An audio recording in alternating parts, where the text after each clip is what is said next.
உங்களோட குடும்பத்தை சேர்ந்த உங்களுடைய மனைவியோ பிள்ளையோ இல்லாட்டி அக்காவோ தங்கச்சியோ அம்மாவோ யாருன்னு சொன்னால் இப்படித்தான் கேட்பீங்களா என்று சொல்லி கேட்டால் நிச்சயமாக அவர் அப்படி தான் கேட்பார். ஏன்னு சொன்னால் அவர் பைத்தியம் இல்லை, அவர் பயங்கர வன்மவாதி.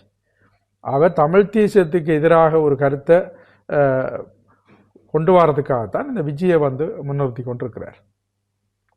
இவர்கிட்ட இவர் எலெக்ஷனில் ஜெயிக்கணுமன்றதுக்காக அன்றைக்கு நான் எல்லாம் மிக கடுமையாக உழைச்சேன்னா நான் அந்த வீடியோ போடுறேன்னு உங்களை பாருங்க. கடந்த கால சாவச்சேரி ஆஸ்பத்திரி தொடர்பான அந்த ஊழல்களை தன் துறை சார்ந்து முதலில் எங்களுடைய நாட்டில் ஒருவர் அந்த பிரச்சனைகளை வெளிக்கொண்டு மக்கள் மத்தியிலே ஒரு விழிப்புணர்வை உருவாக்கி அங்கே அந்த ஊழல்வாதிகளுக்கு அந்த ஊழல் மருத்துவர்களுக்கும் அந்த அதிகாரிகளுக்கும் ஒரு பெரிய ஒரு பிரச்சனையை அவர்தான் முதலில் கொண்டு வந்தார்.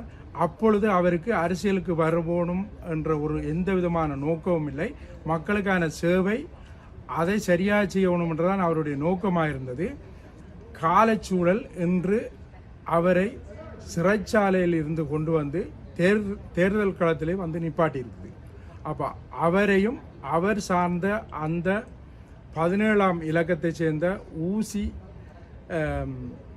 சின்னத்தில் நிற்பவர்களை நாம் வெற்றி பெற செய்ய வேண்டும். அவர்கள்தான் புதியவர்கள். இதுவரைக்கும் எந்த அரச பதவிகளையோ எந்த அரச சுகங்களையோ அனுபவித்தவர்கள் கிடையாது. நிச்சயமாக அவர்கள் வெற்றி பெற்றால் அவர்களை நாம் நேரடியாக சென்று சந்திக்கலாம், எங்கள் விஷயங்களை சொல்லலாம்.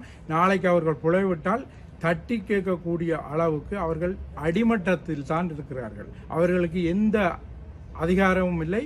அரசியல்வாதிகளுடையோ இல்லாட்டி தேசிய கட்சியினுடைய ஒரு அவர்களுக்கு கிடையாது. நாம் நாளைக்கு அவர்கள் புலவிடும் பட்சத்தில் அவர்கிட்ட நாங்கள் நேரடியாக போய் கேட்கலாம், ஏன் நீங்கள் இப்படி சொன்னீர்கள், இப்போ என்ன செய்கிறீர்கள் சொல்லி. அதனால் நாம் ஆதரிக்கிறதுக்கு ஒரே ஒரு காரணம் என்னன்னு சொன்னால் அவர்கள் மிக புதியவர்கள், அதை தாண்டி மிகச்சிறந்த படிப்பாளர்கள், இளைஞர்கள்.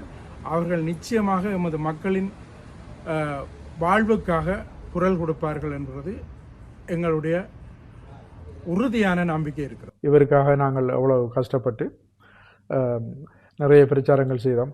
எங்களால் முடிஞ்ச அளவுக்கு ஊடகங்களில் அதில் பொருளாதார ரீதியாக எல்லாத்துலேயுமே.